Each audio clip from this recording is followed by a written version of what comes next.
Yo. So, first and foremost, I want to thank everyone who has listened or is listening to the podcast. I sort of had low expectations when I first started this, and I don't know, it's gotten pretty good. Every week it seems to get a little bit more listeners, so that makes me want to do more of them. So I appreciate any of you out there who are listening. I recorded this over the phone, so I hope the audio turns out pretty good. It's not as, quote, quality as just a microphone, but I think it came through pretty good. And, yeah, we had a good time. So if you could leave me like 5 stars on iTunes podcast, I'd really appreciate it. And subscribe as well. All right, peace.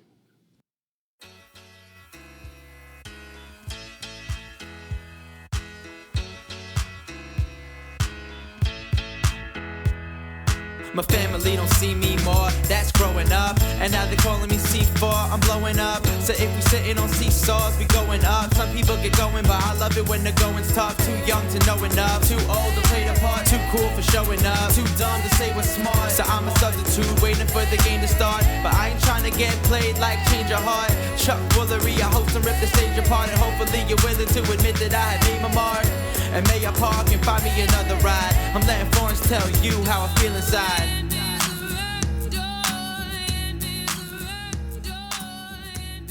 Call is now being recorded.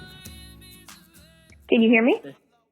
I can. This thing is pretty janky, but I think I got it. All right. For some reason, it wouldn't let me. Like I could make calls on my computer, but I couldn't record them. Like I tried to call my mom, and it tells you like all these steps. Like you got to hit the number 4 and all this other stuff, and then none of it ever worked. So, and then I was like, well, let me try to call from somebody else's phone. So I did that, and it worked. So I don't know how this is going to turn out, but there you go. All right. Can you hear me? Sounds good. Yeah, I can totally hear you. Am I coming through okay? I'm not patchy or anything? Kind of patchy, but now I can hear you better. Okay, let me see if I can find a good spot in the house. Oh, no. Hang on. It's all good.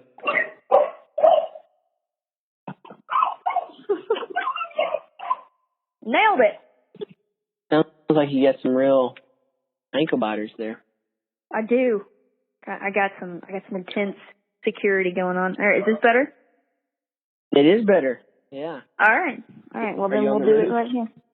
I am on the roof, yes. Where, you must have a long drive home.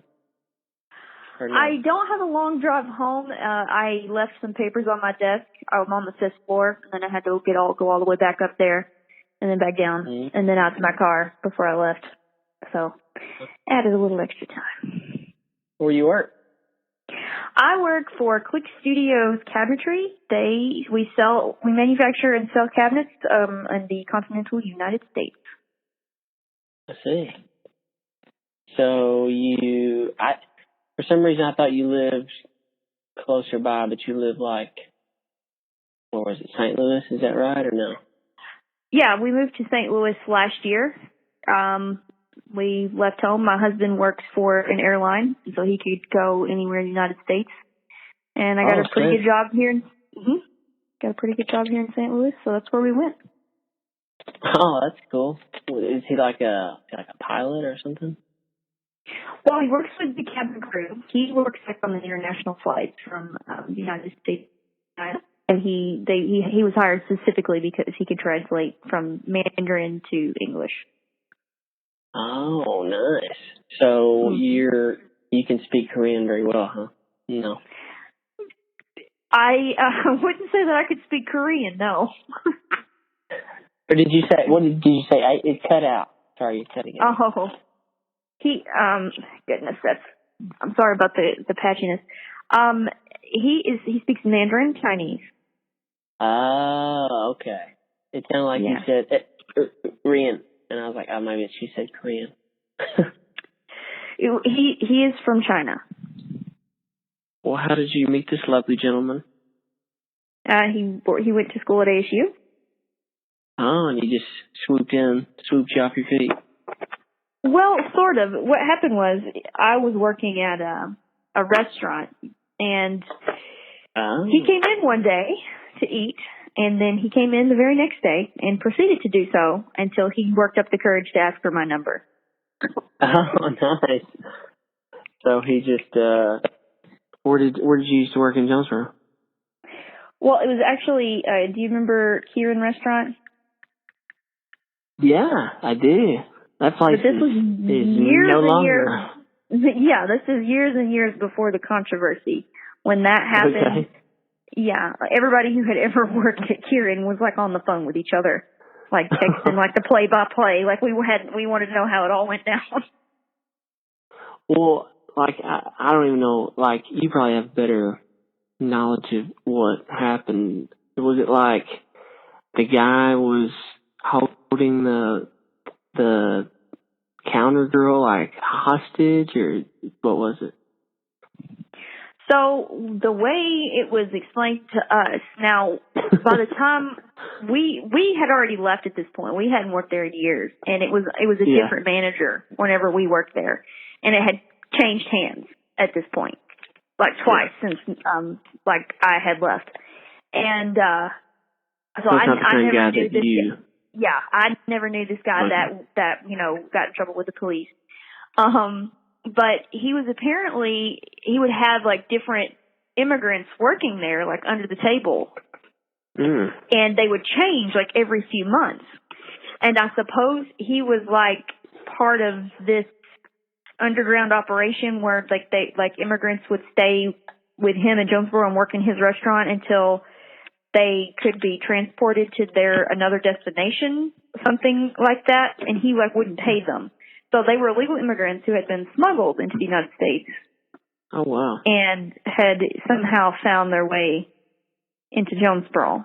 And this girl was apparently staying at his apartment in the Links. Oh, I always heard it was some sort of sexual thing, like he was, I don't know. It was. Like he took advantage of her.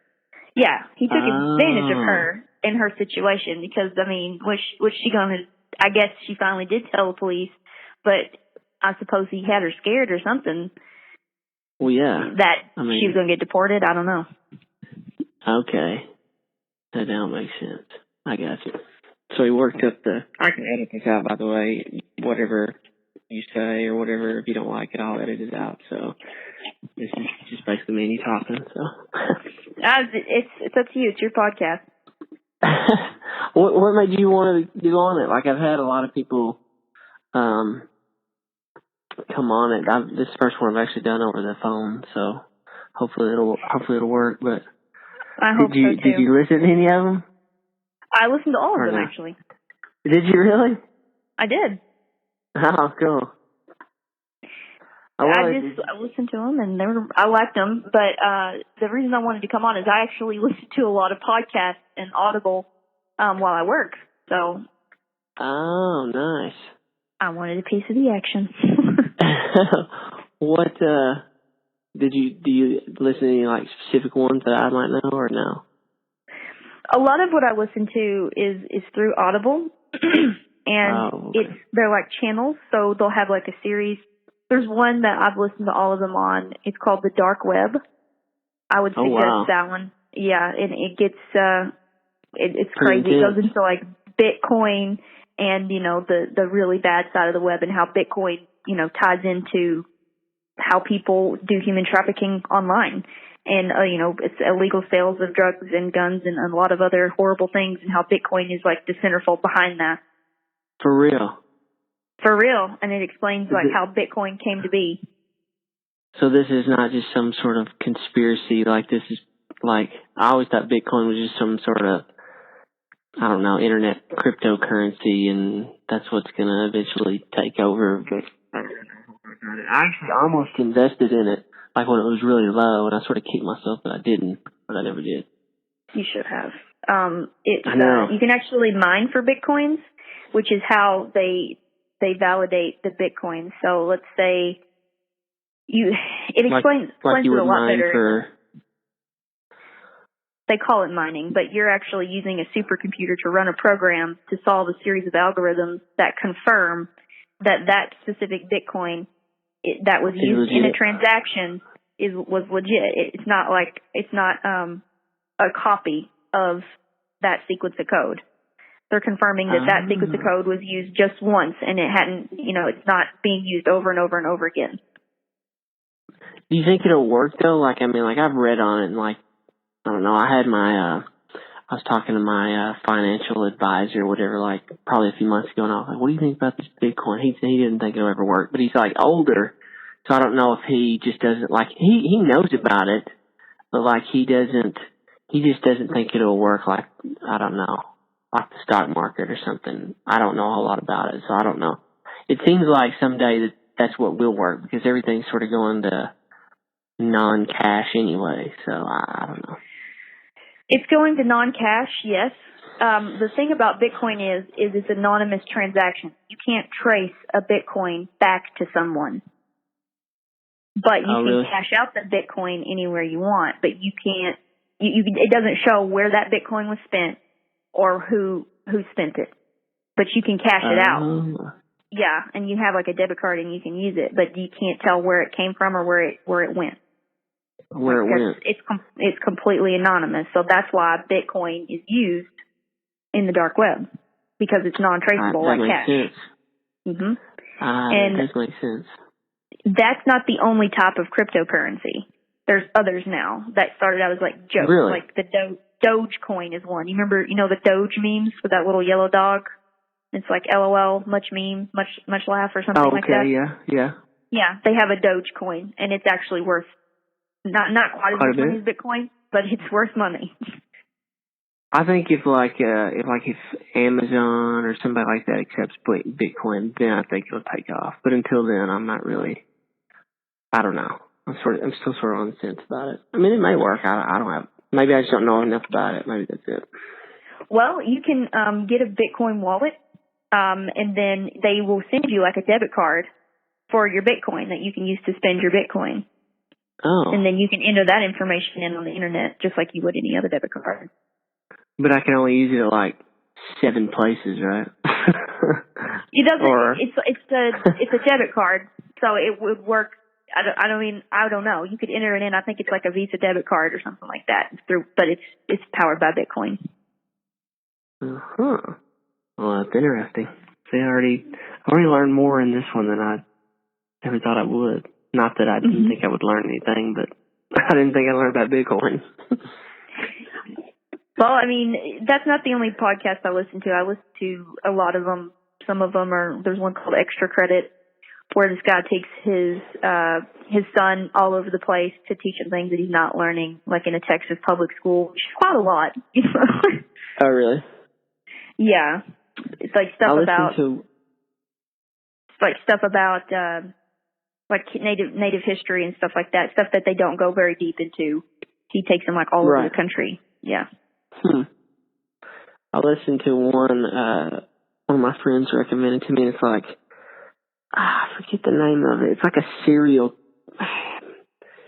It's not serial, but it's this guy who, dang, what is it called?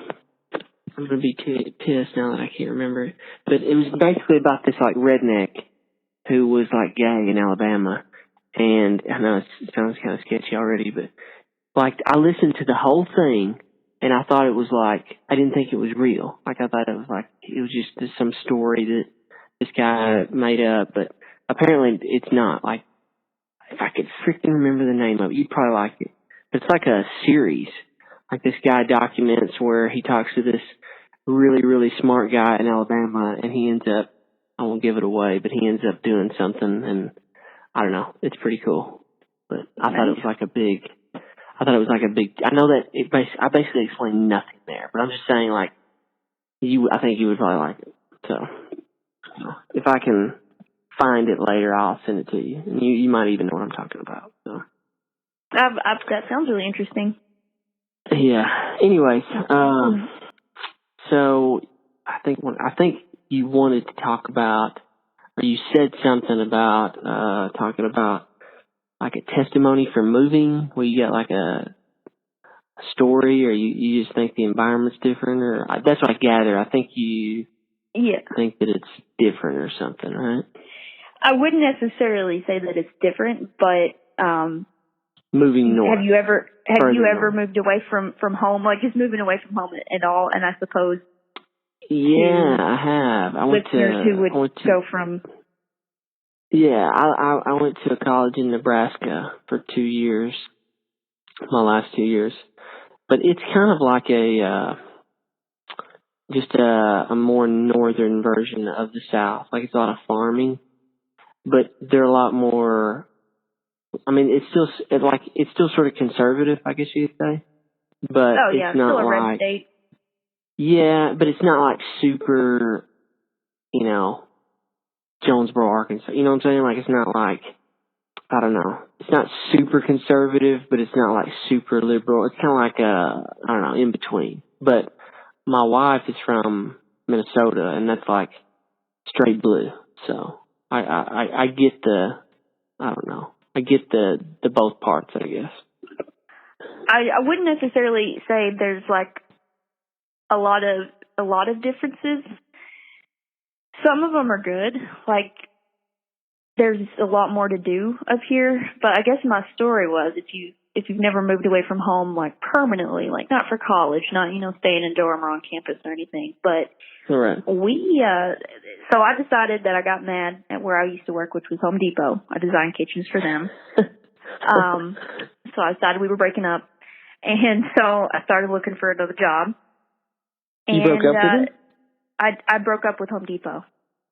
Oh, Home Depot. Okay, yes, got you. I left them and took the kids. I left Home Depot. Well, their stock drastically reduced after you did that. But I found a job in St. Louis, and that's when we decided we were going to move. So we went up here to look for housing because we owned a house and we weren't going to rent again. We wanted to straight buy a house, and so we couldn't find anything the first time around, and we ended up actually having our real estate agent video chat us and show us a house. So, oh wow. Yes, we bought a house completely online and had never seen it before. That sounds super smart. You don't know fear until you pack up everything you own into a U-Haul and drive 4 hours to a different state.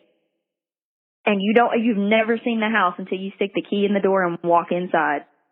Well, did it meet expectations? Was it good, or? Thankfully it did.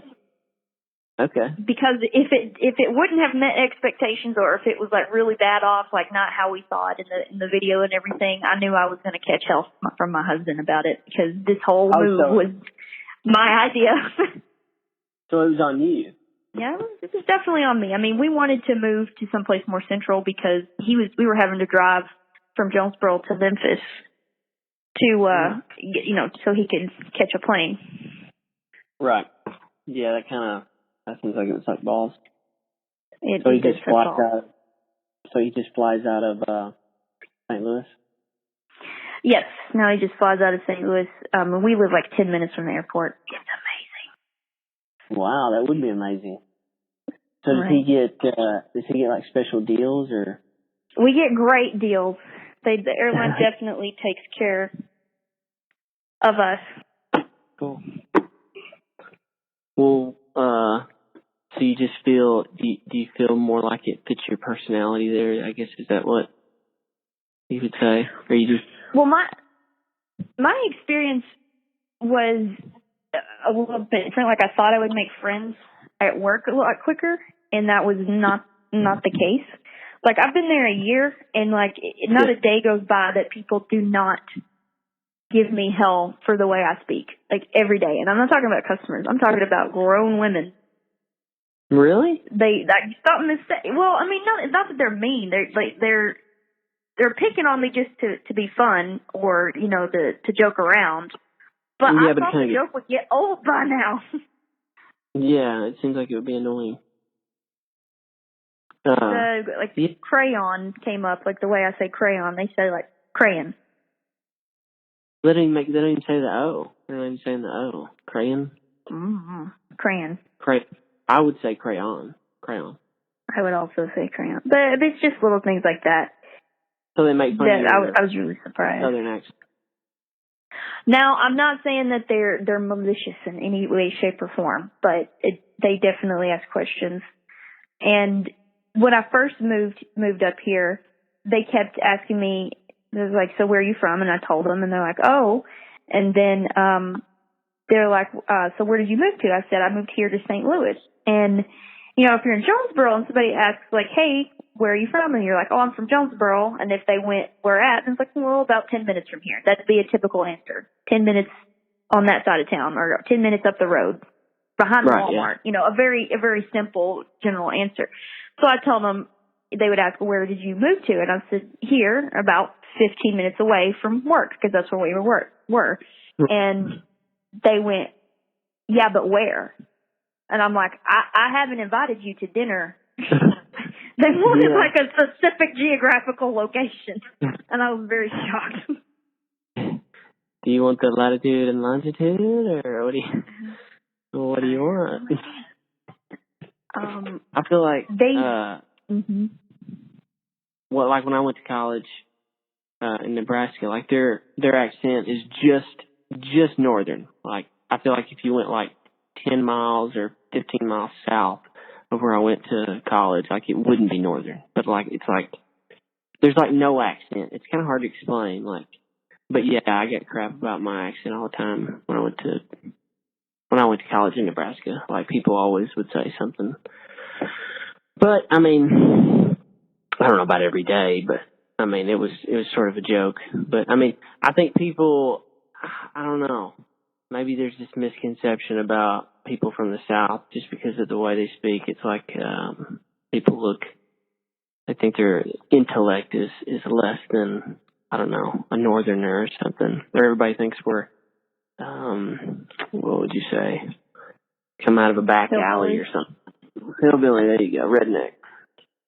For sure. I could feel them as soon as I started to speak. Like when I first got there, I could feel them counting my teeth. So a scowl. Yeah, and they were like waiting for me to say something like, what are shoes? Or just they were waiting for, I don't know what they were waiting for, but they definitely paid very close attention to me. Right. So we went to the same high school. Yes, we did go to the same high school. But what year did you graduate? I graduated in 2011. Oh, I was long gone. I can still remember you, though.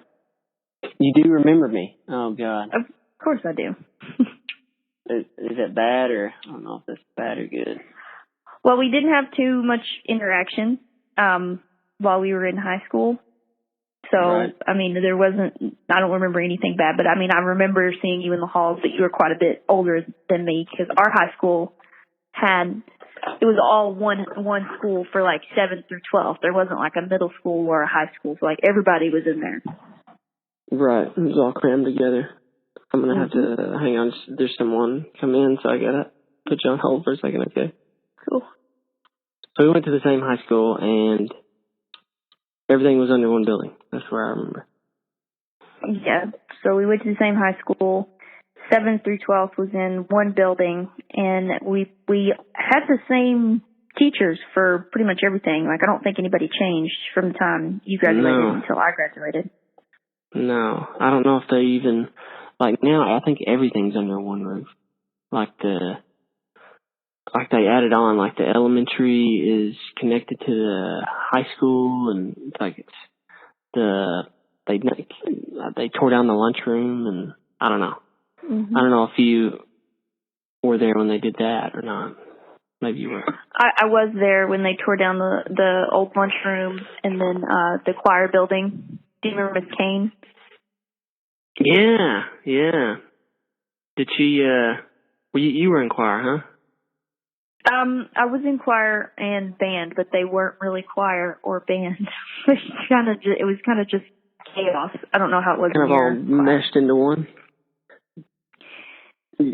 I was in choir, but I can't sing, so I was never any good. My wife's a really good singer, but not me. Did you play any instruments or anything? I did not play any instruments. That's why I was saying, like, for band, like, wasn't really band. At least whenever it came around to, like, us, like, I played poker during band. You played poker? I played poker during band. Like, we used to play Texas Hold'em or something? Nice. Most girls don't play poker. So. I do play poker. I really enjoy it. Oh, really?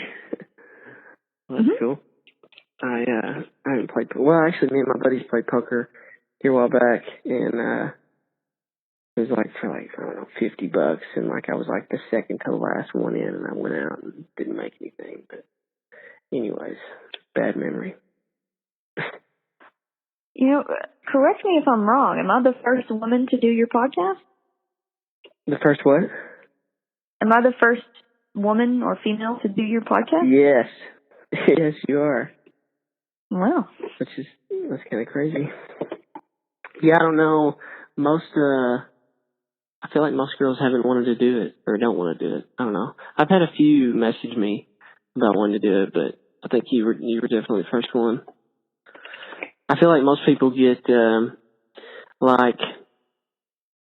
like the people that I've had do it are pretty like they're here, and so it's not like I can tell they're a little nervous at first, but not like I don't know. You seem like you really wanted to do it, or like you weren't nervous at all. So I was like, I'll see if she wants to do it.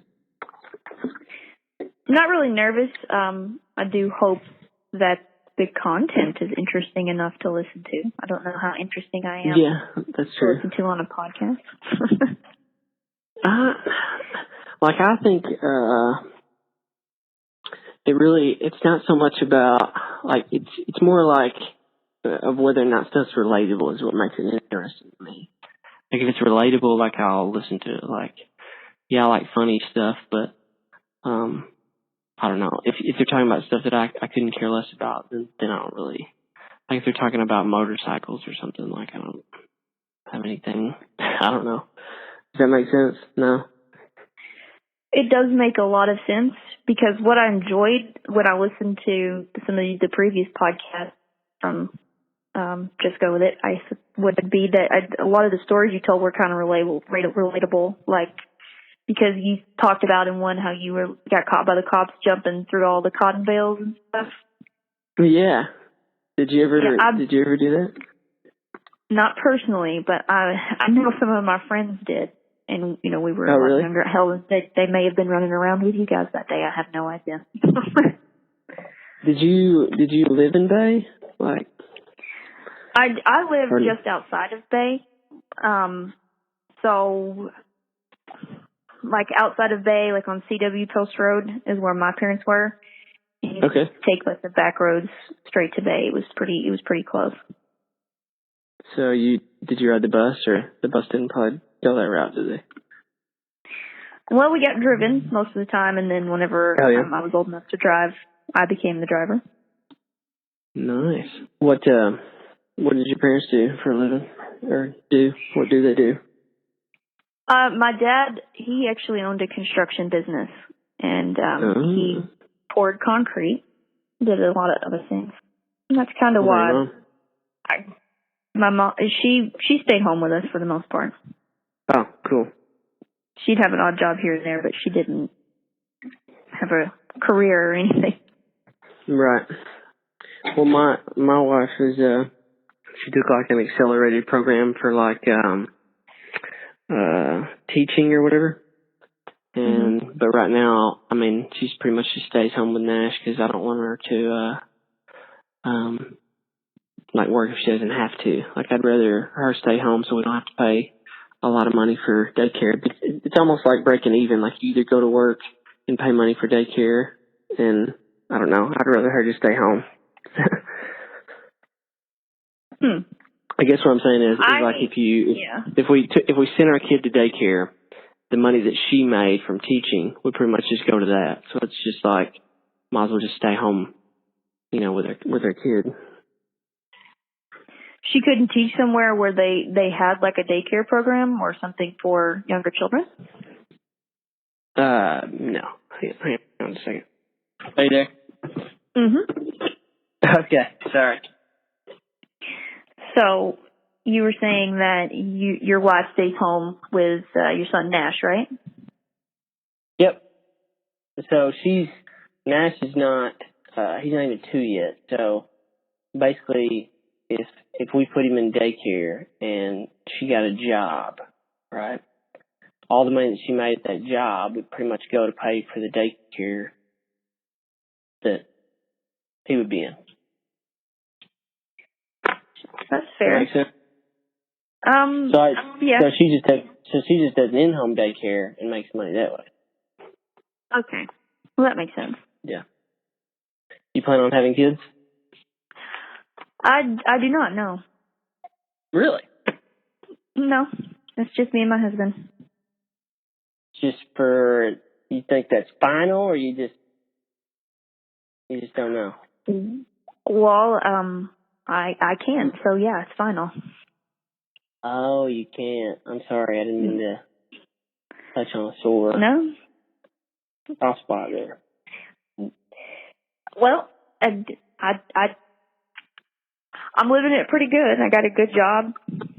I have a career. Like it's hard for me to imagine like not, I guess, chasing my dreams or like having a career, but it's not like that for everybody. I really, really wanted a career and something that I knew that I worked for and I could be proud of. I don't know why I wanted that. Well, but I could never see myself not having a career working, or like even if we did have kids, like staying home, I think I would go crazy because that's like a way harder job than. Oh yeah. Like when I come home, I'm ready. Like sometimes in the morning, like when Nash is running around and like she's got a couple other kids there that she watches, I'm just like ready to go. I'm like ready to get out like that. It's like a full-time job and stuff. What about like adoption? No, negative. No, I don't. Like think I don't mean so. to pry. You know, I don't mean to pry. Like if you don't. No. It's just me and him, and that's pretty much the end of it. Okay. Well, that's good enough. It's more than enough because I mean, I'm sure you're really excited because you got number 2 coming, right? Mhm. I would be crapping my pants. Like I don't know what I would do with 2 of them. I don't even know how my parents survived. I mean, are you not nervous? I am, but I'm putting it in the back of my mind as if it doesn't exist until the day that it happens, and I'm sleep deprived. That's when. Right. That's when it becomes reality. Right. I mean, you're having a girl, right? I am. What advice would you have for your future daughter if she ever listens to this podcast?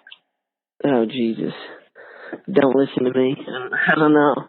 I feel like I'm going to be, like at first I'm not necessarily saying like I didn't want a girl, because like I just want a healthy child, you know, like that's all that matters to me.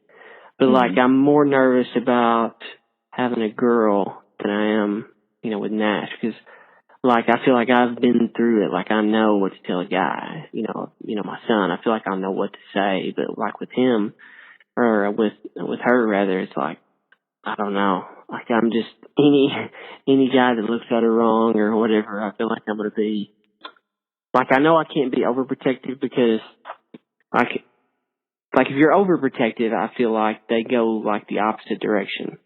You know, like you don't you can't, like, if you cage an animal, it's going to want to get out. I want her to have freedom, if that makes sense, but I don't want her to be, I don't know. It's hard to explain. I don't know what it's going to be like to have a girl. So, does that make sense? Like, you can't be overprotective or, like, it's the whole concept of, like, the preacher's daughter, right? They're usually always the wildest because they're so restricted. They've got so many rules or whatever. Like, I don't want to be like that. But then again, I don't want to be like, yeah, let's have the alcohol at our house, Is it, like you got the cool parents who are like, oh, we'll just take their keys. Like, I just can't see myself doing that. Like, I don't know. Well, I mean, I'm not saying you don't have to be one extreme or the other, and you don't really necessarily have to treat. Of course, every kid is going to have its own personality, and you're going to deal with that differently, but you don't necessarily have to come at it with a completely different strategy just because it's a girl. Yeah, I'm not, and I want it to be the same, Like, I'm definitely going to treat them the same, but it's just the fact that it's not my, quote unquote gender, like, I don't know. I don't know. A little bit more intimidating, maybe? Yeah, it's definitely more intimidating. Like, I know what to say to Nash or, like, how to act, but with her, I don't know. I feel like I'm going to be more of a softie. So. And you might be. There's probably nothing wrong with that.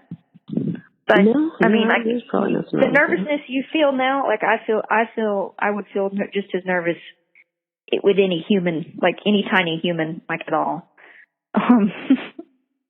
Yeah, for sure. Yeah, any tiny human. I mean, that they'll go on, keep the tiny humans alive. That would be, if I did that, I felt like I would be doing pretty good. But you're not like this. Yeah, I hope you're not like this. Like, I hope I don't insult you here, but, like, you're not like one of those people who are like, like, I saw this one girl post a picture of her and, like, her husband, her now husband, and, like, their two dogs, and, like, I said, like, family of four, and I'm like, they're like your kid. Like, I can't leave Nash at home and give him some water and put food in the bowl, and, like, he's gonna be fine. Like, I gotta take him with me, Like, or are you that type of person who, like, this is my child? That's precisely why I see, I have a dog. Why I see that as an advantage, because I can leave my dog at home with a bowl of water and food and not get arrested. And just bounce. Yeah, you got it. Oh, no. But you don't, it's not like your kid. That's what I'm saying. Like, do you see what I'm saying? Like, I don't want to name her name, but, like, there's this girl that I know who who... Oh, yeah. Yeah, you know, like, you would immediately know who I'm talking about. And she just posted, like, a picture here a while back, and it was, like, saying, like, this is her kid and all this other stuff. And I'm just like, that's not your child. You can disagree. Okay, so, like, I mean, I'd say in a jokingly way that she's my child, but I don't go as far as to post pictures of, my only child. Here she is with, fur and a tail or something like that. But I will say this, they don't talk back. That's true. They potty train a lot quicker. You don't have to send them to college. And if they get pregnant, you can sell their children. So there's a lot of pluses here. That is a lot of pluses. But I think, he said something about college. I think college is going to be, like, obsolete. I don't know, at some point. In the near future, I think that colleges are going to be, because so much stuff is online, and I feel like I was telling my buddy the other day, I was like, I feel like if you're a person just coming out of high school, I would totally recommend you get more of, like, a trade job than, like, go to college and, like, spend tons of money and then have tons of debt, I don't know. A lot has changed because of the inflation of the price of tuition. So, like, our parents' generation could have paid for college with a summer job. They just chose not to. Like, it wasn't the thing to get into college and get accepted. It was an affluent, it was about affluence at the time to go to college more than it was education. And that's not true for everyone, but on the whole, you went to college because your parents went to college. And I know my parents didn't go to college, and, no one in my family had up until I went. Yeah. And so it became this push, well, you have to go to college to get a good job. And even you heard that when you were in school, I know. And the teachers, shoved college down our throats like that was the only way to get a job. Yeah, it's almost like it was it was almost like it was like if you didn't, like those people are seen like as below you if you're I don't know, which is totally silly. Like my dad never went to college, and he was an electrician, and whatever. And I don't know, it's almost like you had to go, like you said. I feel like. I remember Miss Bishop, the science teacher. You remember her? Yeah. She had a bunch of us in there, and I think it was before the ACT or something. And she straight up said, if you don't go to college, you're gonna end up working at a gas station. You're a loser. And I'm like, yeah, you're a loser if you don't go to college. But now, at Home Depot where I work, all the managers, they have college degrees. They also have a ton of debt. And the only reason that they, have their position, a lot of people there, not just the managers or whatever, but it was a huge majority of people there had been to college, and they were working at Home Depot, which they didn't necessarily have to go to college to do. And now you've got student loans to think about, and they're like, well, where do I go from here? And I'm like, this is actually a pretty good job, especially if you can get full time and get benefits and, put up with the headache of Home Depot. Then it's a pretty gravy job. So you designed kitchens at Home Depot? I designed and sold kitchens and whatever else went with them. Cool. Countertops, appliances. Did you like that? I liked it a lot. It just it didn't pay enough here, in Arkansas. Right. They send you to Atlanta, and all of the other designers, I was getting paid the very least. You're getting paid in pesos. Right, and they told me because it was the cost of living was so much lower in our state than in other states. Yeah, whatever. But they ranked the designers there, and I was the top one for a solid year. And I was like, you've got to do something about this. I don't want a bunch of money. I just want the medium. Give me the median, the average. Right. And they didn't want to do that, so I left. So you bounced. I bounced. Well, what did you go to college for? I actually went for Spanish. Spanish, for real? And your husband's My husband's Chinese. What? He's what? He's Chinese. He's Chinese. So that worked out well. Very well. You should hear us argue. It's pretty funny. Can you speak Spanish pretty good? I can more or less.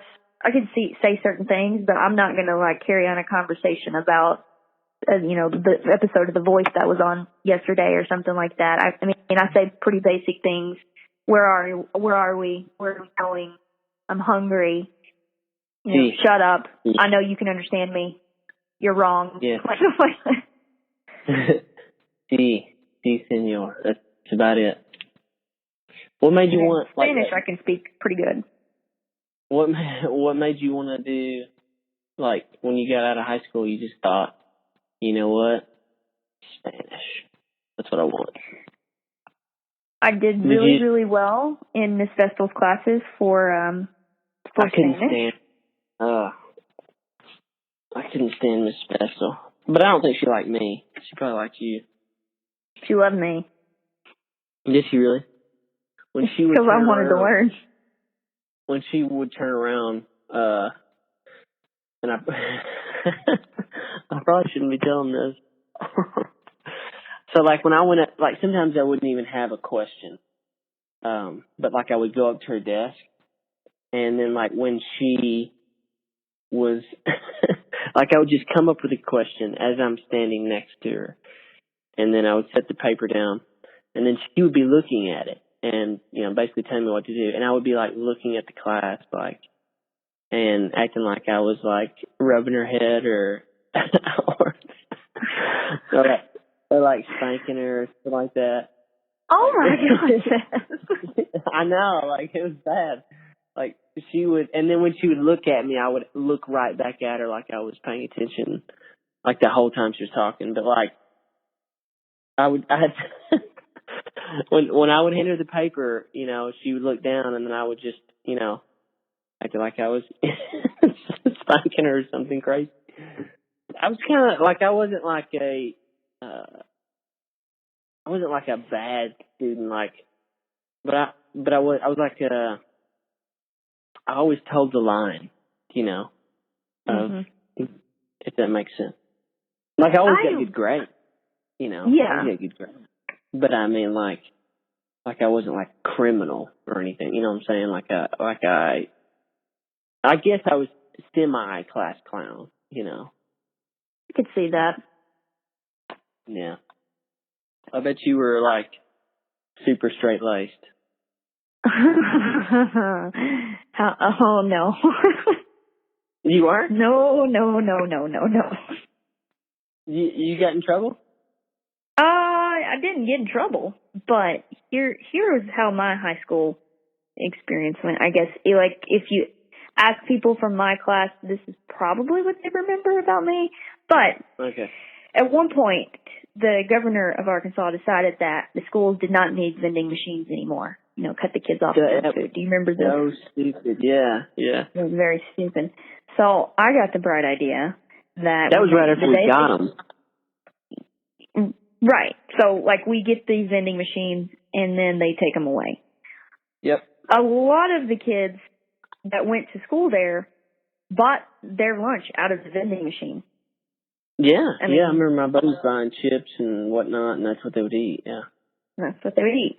So, my plan was, what I did the day they did this is I went to Sam's Club, and I found the biggest backpack they had, and I filled it full of Cokes and sodas and chips and everything that was in the vending machine, and candy bars and stuff. Brought it back to school, and I sold it like every day from the time I was 15 until I graduated.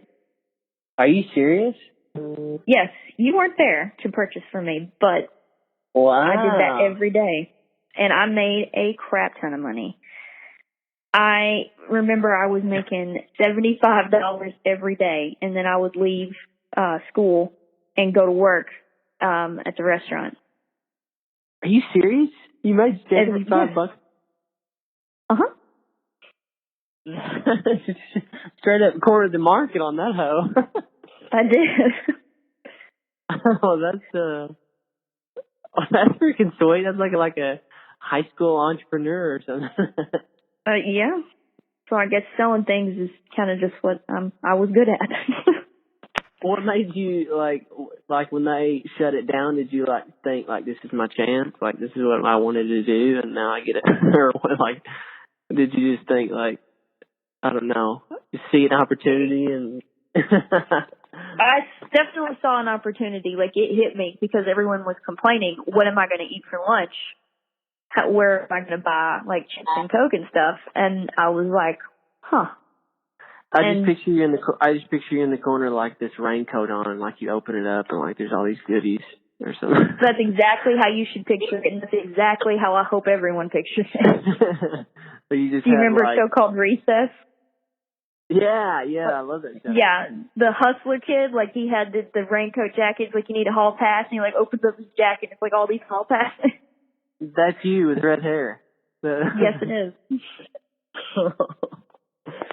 What, were they cold though? The drinks probably wasn't cold, but that didn't matter. They were cold. I put them in my refrigerator overnight, every night. So I would put everything in the refrigerator, and then when it got cold in winter, I would leave them in the trunk of my car. So I would empty my backpack several times a day and refill it and go back around. So Miss Kane's class was one where I would go in, and she would always let me sell my stuff and then leave. So if I would tell them hey, Miss Hart, the art teacher needs me to work on this project, or I got to go work on Miss Brown's work, build a Globe Theater, whatever. And or some teachers would just let me leave, and I would bribe them. I would always have the teachers who would let me sail. I always had like a Coke and a candy bar. That was their favorite. The teachers who would let me sail. Put back, and they would, So every day I had whatever they wanted. I remember Miss Hopper she wanted a 0 bar. She always wanted a 0 bar, and so I had her a 0 bar. So you made sure you got that 0. You get like a checklist where you going into Sam's Club, right? Is that where you went, Sam's Club? The first time I went to Sam's Club. Other times I would get them. There's like auctions. Sometimes I would go to auctions and they would have like where they had bought out some vendor, and there would be just boxes of chips, boxes of candy, and I would buy them. But the Cokes I always got from Sam's Club. That's hilarious. Like it's like you had the loot or something. Like you had this. Like you weren't even selling drugs. You were just like, you guys care if I sell some candy and Cokes, or? Well, there wasn't no place else to get them. Yeah, the governor lets you in on a little. I don't know. Well, I mean, that's a perfect example of when you make something illegal or you like make something contraband, a black market opens up. Yeah, that's true. Like I'm all about. I don't know how you feel about it. Maybe I shouldn't say this, but like I'm all about like if I were like in control and I could like move the, have the buttons for everything, I would like make everything legal. I think. Like everything. I would too. Like I would legalize everything. Nothing would be illegal. I would legalize everything because, I mean, people are always going to do it regardless of whether or not it's legal or not. Everything. Yeah. I mean, I get that. But like when here's how I feel. Like when prohibition creates desire. So like when you prohibit something, it just makes it look more appealing. Like. Exactly. You know what I'm saying? Like, if you can't have, I mean, it's the whole idea of like you want something you can't have, But there again, I mean, like I feel like people are smart enough to where like if you legalized heroin tomorrow, not everybody's going to go out and just be a heroin addict. You know what I'm saying? Like I don't get how like people don't see that logic. Like I don't know. No, and it's like. I don't know if you feel that driving drunk, for an example. I mean, I'm not saying that driving drunk is terrible, but like alcohol is still legal. But people know the dangers of driving drunk. Everybody's not going to go out and drive drunk just because there's alcohol and they have a car. There are responsible people out there who are going to, take an Uber or get her at home, and there are people out there who don't. But I also think it's important that people know the dangers of driving drunk. Buzz driving can still cause an accident, and it's still very dangerous. Telling people that something is dangerous is important so they can make an informed, rational decision. If meth is legal, there's going to be meth heads. If meth is illegal, there's going to be meth heads. Just because it is legal doesn't mean that everybody's going to go be a meth head. And I personally don't condone the use of methamphetamine. It's terrible, but there's Adderall. Like Adderall is legalized methamphetamine. Yeah, it's pretty much worse. Well, I mean, it's just as addictive as any other drug, and that's like legal. Yeah. You just got to get a prescription for it. You got to get a prescription for it, but it's like huge in colleges. Like people will take the Adderall and they'll like hyper focus. They'll tweak essentially on schoolwork. Yeah. I remember when I was in college, my buddy. This was his second round of, I don't know what you take in college, if it's calculus or, I don't know. He's taking some math, some type of math that you never, like I never use. Like it's still another day, and no calculus for me, like there's, anyways, he was taking a math. This was like his second round in this class, and like he had to pass. And his friend, had a prescription for Adderall. And she was like, here, why don't you just take half of it? Well, I think he like took the whole thing. Like it was like a pretty pretty heavy dose. And he, like I remember going to visit him that night in the study hall or whatever. And I was like, "Hey man, what are you doing?" And he was like, "Oh, I'm just studying for this test. It's really going well, and I just really feel really focused." And like he was just he was just nonstop. I was like, "Okay, well, we'll see you tomorrow, man. I hope everything goes well." And, "Okay, man, we'll see you tomorrow. I'm just gonna knock this out, and if everything's gonna go well." And I was like, "Okay." And I remember him that night. He said like I saw him the next day.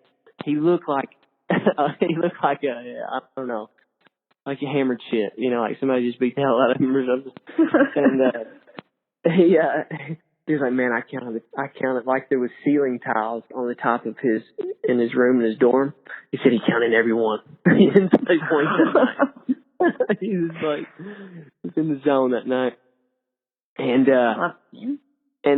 that's not the best part. So he studied all night. The next day, he had the cheat sheet. He had the cheat sheet ready, and apparently she let him take it like later that day to give him more time to study. So like there was no one in the classroom but him and maybe like someone else.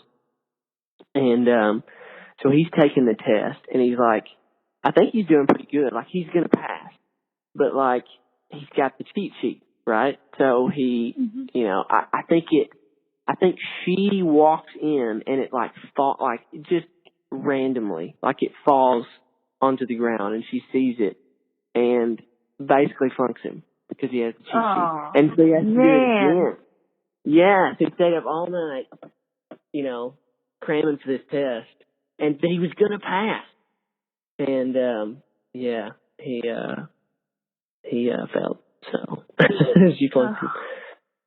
And there was no, like I'm pretty, like I'm not gonna, tap myself on the back, but like I'm pretty quick-witted when it comes to like I could come up with an excuse, like something. Like I feel like if I was in his, I feel like he just like sank in the chair, and like cause it could have been just like a piece of paper. Like I feel like he gave it away, like with his demeanor. Like I wasn't in the maybe. Yeah, like I wasn't in the room, but I feel like if I was in there, I'd just picked it up and been like, I don't know, ate it or something, did something. All right. So, I mean, you were talking about how you haven't used math. Like, of course I use math. I design kitchens and stuff, but I mean, there's nothing complex that goes on, I suppose. Yeah. No calculus, no trigonometry required for my job. Right. But I took college math in high school for like the concurrent credit. Do you remember that? The AP classes? Oh God, you were one of those AP students? I did it for a reason, because I knew, number one, it was cheaper if you did it in high school. Number two, I knew that it was going to be harder if I tried to take this in college, because I was terrible in math class. Like I couldn't visualize it. Me too. I couldn't visualize it. I didn't know what we were doing. I was like, what's this formula for? Oh, we're plotting points on a graph. Why? I was terrible. I was terrible in that. Like I was really good in English and history, and like I feel like my brain is not very analytical. It's very theoretical. Like I think about random things more or less than I do in ones and zeros. Exactly. So what I did to pass, I didn't take Adderall, but I traded my AP history work for the homework for math class. And I would trade like one of the person who was the best in math class happened to be, or like an A student in math happened to like really hate or struggle in AP history, and I excelled at history. And so we would just swap work. Like I would write his essays and sat next to each other during the test. We had it. And so we both got A's. Nice. Who was it? Would I know who it is? Kevin Smith. Do you remember him? No. That sounds like the dude off some movie. I think there's a famous actor named Kevin Smith. Like, He's what is famous that? What director. Is that? He's named Kevin Smith, and he directed Jay and Silent Bob and Dogma, a couple of good movies. You like the movie Dogma? That's cool. I thought it was funny. Are you a big film person? Do you like to watch movies? I'm not as big a film person as some other people I know, but I mean, I know some obscure movies that I'm actually a fan of. You've ever heard of a movie called Rubber? No, I haven't. Okay, it's not what you think. Okay. It's a horror movie. Okay. It's a horror movie about a tire that is sentient, like, you know, a conscious tire, and he has psychic powers, and he goes around blowing stuff up with his mind. But it's not animated. It's a live action movie of a tire that's a murderous tire. I'm sure it did really well on Rotten Tomatoes. I'm sure it's really good. It's one of those Netflix things. I was on there and I was like, what is this? And then after you're done, you're like, what did I just watch? What just happened? I watched a movie here a while back that was called The Vault that was like that. God, it was awful. But it had like James Franco in it, and I was like, that can't be that bad. By the end of it, I was like, this is T-Rash. This is the worst movie I've ever seen in my life. But yeah, I like I'm pretty obscure when it comes to movies. Like, I like weird movies. I haven't seen, you said something, well, you mentioned the movie Rubber, and it made me think of the movie Teeth, which I've never seen. But have you heard of that movie? I've seen that one. Is it good? Yeah. Right in there with Rubber, like the same level of the horror movie cheesiness. The same level of weirdness? Same level of weirdness. Like this girl, you know the premise, right? I do. That she has teeth in her vagina. Yeah. Well, she's part of, you know, True Love Waits Club, basically. And she's never actually examined herself because she's very, you know, precious and innocent. And she does. And it's got like this diagram, and it's she's looking at it in horror and like realizing that there's something different down there. That her stuff has a little doesn't match up. Some canines down there. Yeah, I've never. A bunch of people tell me it's good. A bunch of people on the internet. None of my friends, but. Oh, the internet. Oh, the internet. So, how do you think that the internet has changed the way we interact with people in our day-to-day life? It's definitely made people more brave, I feel like. Like, things that you feel more comfortable behind a computer screen, you know? Like there's not very many repercussions when it comes to just blurting stuff out, you know? I feel like. Well, I mean, a lot of the interactions you would have, like, face-to-face would never...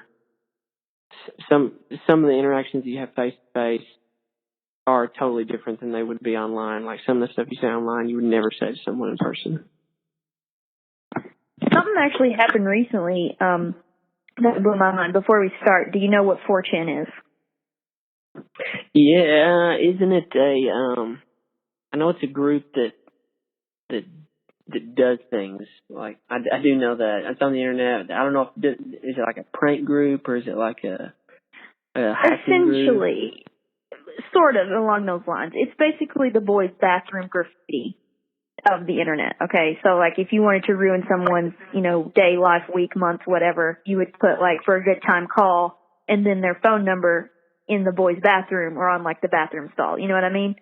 So if you wanted to like ruin someone today, you'd put their phone number on 4chan and, you know, just, you know, things would spiral out of control. So some of that goes on. There's a bunch of just like threads or funny writing. So I saw a post on Facebook that said that the OK sign was a white supremacist symbol. Have you seen this? I did. Yeah, I heard a little bit about it. Yes, the OK sign. Yeah, I know what you're talking about. Right. So I was immediately suspicious, and so I did a little bit of research, and it turns out that it started back in February of 2017. A thread on 4chan decided, you know, like this was right after the inauguration or something like that, or, you know, this is still fresh from all that has happened in the current political climate. They decided that to trick everybody that was liberal, or so it goes, they were going to spread memes and rumors that the OK sign was the sign for white supremacy. Right. So everybody And is doing the okay sign is essentially a white supremacist. Every picture you see. every picture you see. And so it started out as a prank. Well, now, like, some of my friends who I know are not, they're not on the right, they're on the left, are sharing it with the hashtag that they created, saying not okay. Like, this is a symbol for something bad. Yeah. And I'm like, whoa. And so, like, I had the source from Snopes that kind of went into it, and there was a little bit of conversation. It was just like, well, when does it make the transition from ironic to not ironic? Like, when does it make the transition to it actually being this, this hand signal that means something derogatory? Right. And it made me stop and think. I'm like, who's making it something derogatory? Or is it not you, the person who's sharing this, saying that, look out for this, it's derogatory? What do you think? Right. You're saying, like, they're essentially promoting it because they're sharing it? I would say that they're perpetuating to a degree. Perpetuating. The belief or spreading the belief. Because of their activity in sharing it. They're against, obviously. I mean, I'm against white supremacy and the alt-right, but I mean, they're clinging to this. They see a meme and like they've collected. One of the memes I saw was 4 people, and some of them had like a "Make America Great Again" hat, and they were white, and they were making like the okay sign like in their profile picture or like in a selfie, and it, hashtag not okay, and it goes on to explain. And for a minute I was like, what is this a thing? Like, because I had nothing to back it up. And so that's when I started doing research, because the okay sign and like the circle game. Do you remember the circle game where you hold it down by your leg, and then if somebody looks, slug them? Yeah. They had pictures of people doing the circle game, saying that it wasn't a game. It's not a circle game. Yeah. It's a derogatory hand signal. And I was it's a white supremacy or making fun of. Yeah. Shocked. I'm like, in a situation that would seem like they were doing something derogatory. I mean, you're in the South. I'm in the what? You are still in the South. Have you seen where stereotypically, if there was going to be, white supremacy anywhere, where do you think it would be in the United States? Probably in the South. That's unfortunate but true. Would you disagree? Yes, I would agree. Yeah. Now, have there been any okay signs just flying around? I never see any okay signs flying around. Not in that. I don't my knowledge of hearing about it was from the internet, and it was like in passing. Like I read it and I was like, oh, that's kind of stupid. And then I never thought of it again until you mentioned it. But I did know that it was like a sort of a trending underground topic or whatever you would call it. But I think,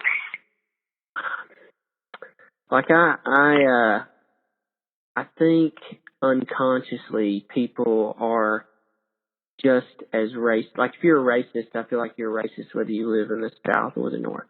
Like, I feel like people in the South probably get more of a bad rap just because of the history and this, obviously the Confederate States and slavery in the South and whatever. But, like, I feel like if you're a racist, you're going to be a racist in Minnesota as much as you're going to be a racist in Arkansas. Would you buy off of that or no? I don't know. Like, I haven't experienced, I haven't seen it. There were situations that like I went through just being uncomfortable where like I was like waiting on a guy and the Olympics were on, and there was a person that was from an African country competing in a swimming competition. And he made a very racist comment. And like the look on my face was like of utter shock. And like he saw that and realized like that I was not on the same page, and like didn't tip me and like wouldn't sit in my section anymore. Oh, really? Because I mean, of just the subtle things. Like I was working at Home Depot, and there's a guy, and he was white, but he had been working in garden all day, so he's like got dirt all over him. He's been out in the sun, he's tan, dark, and the guy can't see him. He can just see like the back of him and his arms and stuff, and he's like up way high on this cherry picker, order picker thing. And Yeah. the manager, or one of them, or somebody sitting there spotting him with flags, watching out, make sure nobody goes down the aisle, walks up underneath him if he drops something. And a customer comes up and goes, wouldn't it be better if all the people like him would just fall right now, like off of the order picker and die? Like, not in those exact words, but insinuating, like, wouldn't you be better off if he fell? Because he believed that person, what I suppose, was of a different heritage. And then the guy heard him and turned around and looked at him. And, like, you know, the spotter and the person on the equipment, like, both stare at this guy like, what is wrong with you? And he just walked off.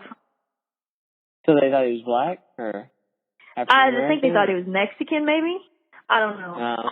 I'm with you. I wasn't there, but you know, to witness and hear. But they came, you know, like walked around the corner, like, you're not gonna believe what just happened, kind of situation.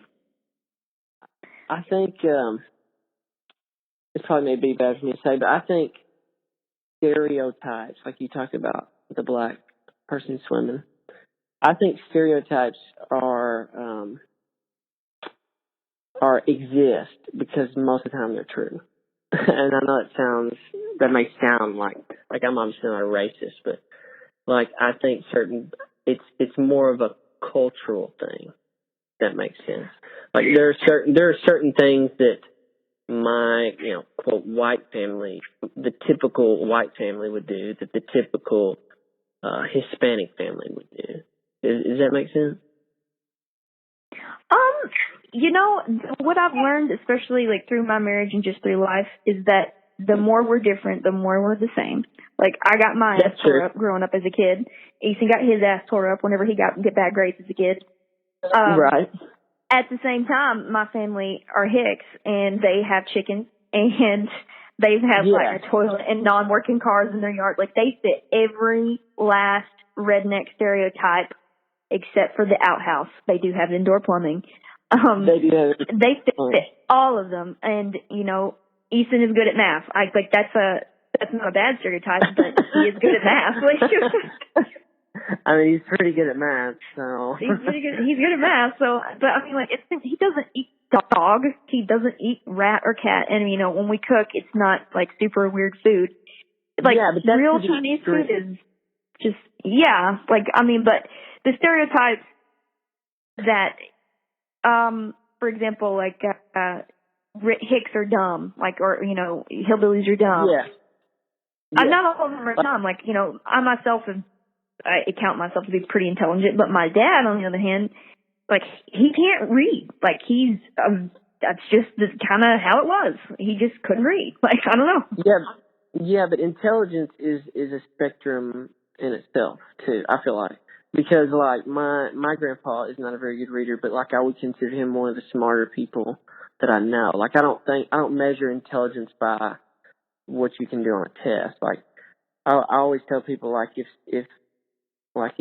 crap hit the fan, you know, so to speak, I would rather be with my grandpa than a guy who can do really good with numbers. Because, like, my grandpa knows how to hunt, he knows how to fix things with his hands. You know what I'm saying? Like if the power grid shut down or something, like, there's going to be a lot of people who are, quote, you know, smart that don't know how to do anything. They can't even change a tire. You know, so smartness is like I don't really see it as, like, you know, there's different levels of intelligence, I feel like. I don't know.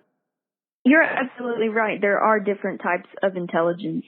For example, my husband has a master's degree, very intelligent. You know, very, very quick-witted, and, you know, knows his stuff.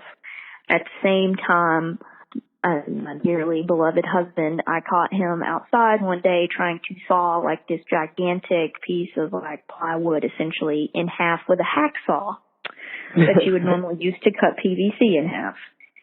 So, right. Like, what you doing, buddy? And he had, like, gotten so far and realized he couldn't go any farther, and then went to the other side and tried to start to meet in the middle. Yeah, my friend, same sort of scenario, or same type of story. My friend, his brother-in-law had broken down on the side of the road, and called my friend and was like, hey, man, my vehicle, something's wrong. My vehicle's not working. So my buddy comes up and he's like, well, he comes up and I guess picks him up. He's like, well, what's going on? And he's like, I don't know, I just died. And he's like, well, and he started going through like a checklist. Well, have you checked the brake pads? Have you checked the whatever? Have you changed? And he got like to change the oil. Have you changed the oil? And the guy was like, what are you talking about? Change the oil? It's fine. He's like, no, well, you got to get it changed, like every, 3,000 or 4,000 miles. And he was like, I've never done that. He had went like 100 and something thousand miles and never changed the oil. And this is a guy with a master's degree. What's going on?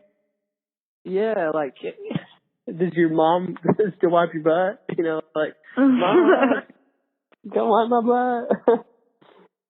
Yeah, like, so it's definitely like, there's common sense, and then there's wisdom, and then there's like being good at numbers, or being good at a certain skill of test taking, or I don't know. You could definitely perform, exceptionally well academically, but be lacking, in common sense area, or just other life skills for sure.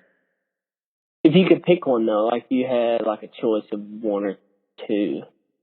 If you could pick, okay, you're going to be like super Einstein smart with no common sense, or you would be like the Einstein of common sense, but you can't even read and do it.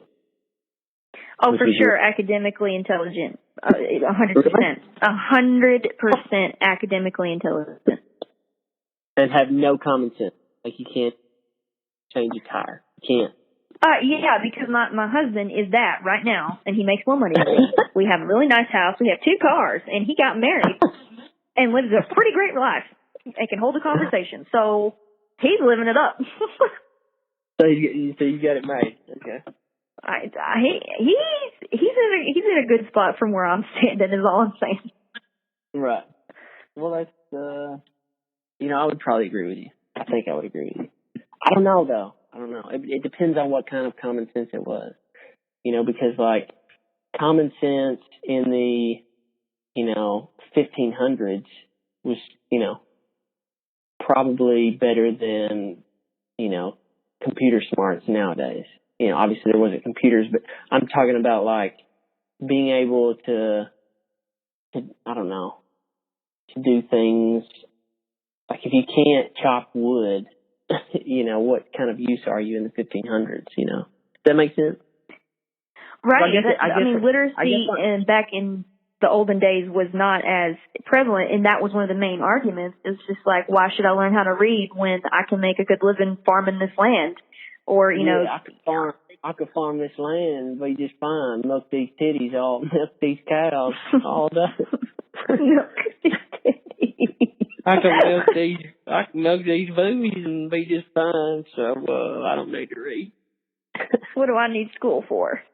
What do I need school for? I can just take my raincoat to school and sell sodas and do stuff like that, and they just. Whatever you got to do. But I am really, really good with technology and stuff like that, and it does surprise me to a degree. Like whenever I come across like people not that much older than me, like you're the same age essentially as my husband. Like my husband's 32 and you're 30, right? Yeah. Yep. 30. Yeah. So he is like not as inept. He cannot like pick up a piece of new technology and set it up. And I am beginning to wonder if that is just out of, well, she knows how to do it, hand it to her and I'll go do something else. Right. Okay. Yeah. So you've enabled him because you're good at it. I've enabled him, but are we doing that for the previous generation? Because like people who I work with, like we use some pretty complicated technology, and like even in the past, like there was an older lady who taught me everything I know about cabinets, but we use some complicated software, and right. So the woman who taught me how to do everything like didn't know just tons and tons and tons of stuff that could be done with the same application of software that I did. And I'm like, how do you not know this? She goes, I don't know. I just do it this way. And, that's all I need. And I'm like, but I mean, I had figured out like so many more things to make it easier, or just different ways that she had never bothered to try to figure out. Like she knew how to get by, and that's as far as she went. And Right. I'm just that surprises me, or like how to little things on the computer, or how to work your phone. Like people, I find that very frequently people will come up and ask, how do I do this on this device or this XYZ piece of technology? Like the Roku wasn't working one day, and Easton came and got me. He goes, I can't figure out why the Roku is working. And I like reset it because there's a button on the back, and then log back in, and it worked just fine. He goes, okay, thank you. Yeah, my wife's not too great at technology either. But here's my argument though. Like I think in some ways technology makes you dumber because you become more dependent on it. Like you don't, like you know how to reset the Roku, but do you know the internal components that make it work? See what I'm saying? Like there are very few people I feel like that are at that level where they can make those, high technological, things, computers work. And then there are people like me and you who know how to make them work after they're already built. Does that make sense? So you're asking me, I know how to use a PC, but can I build it? Well, along those lines. So I guess what I'm saying is like me and you, like I can fix things, like I can fix my computer or know how to reset it and do things once it's already working, okay? But like, could I start from scratch and just make a computer just on my own without any help? Probably not. Yeah, I probably could. This is another thing that really surprised me. Like, people don't.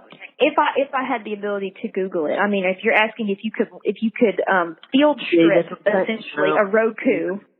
No. And then put it back together on my own, I'm saying no. But if you're saying that you can't do it, then you're not being realistic with today's times. Like, that is essential for learning how to do things or doing anything. Like, the way I found out how to do all that different stuff that, the woman who taught me everything she knows about cabinets didn't, is because I thought to Google it. And it never occurred to her to watch YouTube videos or to Google it. And I found that very surprising. No, I agree, but I'm saying, like, there are people like my grandpa who might not even know what Google is. Like I might tell him and he might not even know what it is. And he can fix things that, that are like where me and you maybe Google dependent, like he's not. I guess that's what I'm trying to say. Like, does that make sense? Like, I guess that was my whole argument of like why it's making us dumber, because we can become more dependent on it. We know just enough to get by, but we don't know how to configure it ourselves or do it ourselves. Yes? I suppose No? there are people who are using it as a crutch, and there are people who are using it as a tool. I'm saying people probably think they're using it as a tool, but in reality, it's a crutch because they don't know how to do it anyway. No? Wouldn't that be the same thing? Or no? I totally can see where, you're raising some valid points. I would argue that, like, for instance, learning how to cook. If you didn't know how to cook, and you sat there and did the research, you could teach yourself how to cook. On what? Google or recipe? Well, okay, let's pretend that you hit the reset button and you're back to 2002, and there's no Google. Google started in 2005. We're in 2002. There's no Google. If you turned on the TV or PBS, you didn't even have cable. There's no cable. You got PBS. You still had cooking shows, and to teach you how to cook. You go back even further now. There's no technology. If I sat eggs and milk and flour in a bowl in front of you in an oven, and I said, make a cake, could you figure that out, or would you need something to go by? Would you need to learn how to do that? Now, if you're asking me, if we were on a Food Network show and you gave me a box of ingredients, could I come up with something? Yes. Now, if I was supposed to come up with something and I didn't know what I was supposed to be coming up with, I probably wouldn't, end with the same result. But I'm saying that technology has not made all of us dumber. It has made some of us dumber, like, the classic teenage girl who's always on her phone and is like, can you do this? And she's like, what's that? Like, I don't know what you're talking about. I have to send this text message. It makes us more dependent on it. Yeah. But my personal... Yeah. You there? Yeah, I'm here. We were talking about whether or not technology makes you dumber. And okay, yeah. I would challenge you to present a situation where it has made someone or yourself dumber. Made someone dumber? Well, I think it's, like I said, it's unconscious. Like, you're depending on someone else's knowledge to further your own. And like without that, you wipe that out. You don't have that anymore. You're all sort of on your own. So,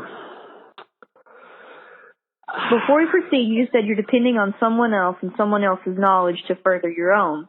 You remove the technology, and what you've presented yourself with is the way it was prior to phones, except you're relying on your elders. So you're either getting information from those a person who already knows it and who's teaching you and passing on that knowledge, or you're getting it from technology. The delivery has just changed. Yeah, they might not know it, but it builds.